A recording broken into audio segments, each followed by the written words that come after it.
বাংলাদেশ চলচ্চিত্র শিল্পী সমিতির নতুন সাধারণ সম্পাদক জায়েদ খানের বিরুদ্ধে প্রতারণা করে সিনেমার প্রযোজকের নাম ভাগিয়ে নেওয়ার অভিযোগ উঠেছে। অন্তর্জালা নামের একটি সিনেমা শুরুতে প্রযোজক ছিলেন নাসির উদ্দিন, কিন্তু ঈদের সময় মুক্তি দেওয়ার লক্ষ্যে সেন্সর বোর্ড থেকে নিজেকে প্রযোজক বানিয়ে সেটির ছাড়পত্র ভাগিয়ে নেন জায়েদ খান। এই মুহূর্তে সিনেমাটির প্রযোজক নাসির উদ্দিন জেলে রয়েছেন। তবে নিয়ম বহির্ভূতভাবে জায়েদ খানের এই ছাড়পত্র ভাগিয়ে নেওয়ার পর সিনেমার আসল প্রযোজক নাসির উদ্দিনের পক্ষ থেকে তথ্য সচিব ও আইন সচিবকে চিঠি দিয়ে জানানো হয়।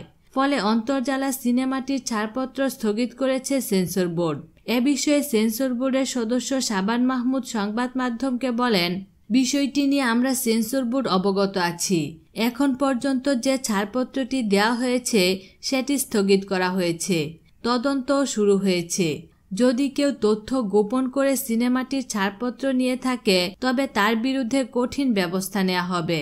অন্তর্জালা সিনেমাটির নতুন প্রযোজক হিসেবে ছাড়পত্র নেওয়া জায়েদ খানের সঙ্গে এ বিষয়ে যোগাযোগ করা হলে তিনি নিজে শুটিংয়ে ব্যস্ত থাকার কারণে কথা বলতে পারেননি। তবে তার ব্যক্তিগত কর্মকর্তা মামুন সংবাদ মাধ্যমকে বলেন, সিনেমাটির শুটিংয়ের সময় প্রযোজক পরিবর্তন করা হয়েছিল।